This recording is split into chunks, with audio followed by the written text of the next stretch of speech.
ಪ್ರದೇಶದ ಕಾಶಿ ಬಳಿ ಬೀದರ್ನ 6 ಜನರ ದುರ್ಮರಣ ಆಗಿದೆ. ಅಪಘಾತಕ್ಕೆ ಸಂಬಂಧಪಟ್ಟಂತೆ ಅನ್ನೋದರ ಡೀಟೇಲ್ಸ್ ಲಭ್ಯ ಆಗ್ತಾ ಇದೆ.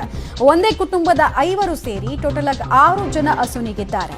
ಉಳಿದವರ ಸ್ಥಿತಿ ಚಿಂತಾಜನಕವಾಗಿದೆ. ಸಾವಿನ ಸಂಖ್ಯೆ ಇನ್ನಷ್ಟು ಏರಿಕೆ ಆಗುವಂತಹ ಸಾಧ್ಯತೆ ಕೂಡ ಇದೆ.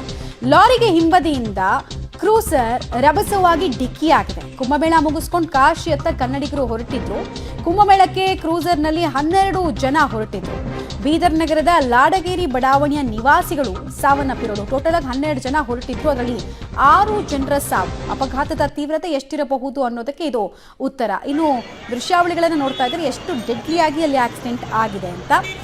ಕಾಶಿಯಿಂದ 20 ಕಿಲೋಮೀಟರ್ ದೂರ ಇರಬೇಕಾದ್ರೆ ಇನ್ನೇನು ಅವರು ತಲುಪಿಡ್ತಾ ಇದ್ರು ಡೆಸ್ಟಿನೇಷನ್ನ, ಅಷ್ಟು ಬೇಗ ಜವರಾಯನ ಅಟ್ಟಹಾಸಕ್ಕೆ ಇಡೀ ಕುಟುಂಬ ನಲುಗಿ ಹೋಗಿದೆ.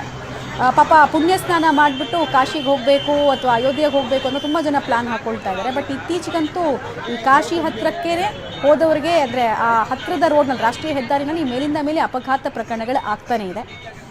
ಇದು 6 ಜನ ಕನ್ನಡಿಗರು ದಾರುಣವಾಗಿ ಸಾವನ್ನಪ್ಪಿರುವಂತಹ ಘಟನೆಗೆ ಸಂಬಂಧಪಟ್ಟಂತೆ ಮಾಹಿತಿ. ಉತ್ತರ ಪ್ರದೇಶ ರಾಷ್ಟ್ರೀಯ ಹೆದ್ದಾರಿ ಮಿರಜಾಪುರ ಜಿಲ್ಲೆಯ ರೂಪಾಪುರ ಬಳಿ ಈ ಘಟನೆ ಆಗಿರೋದು.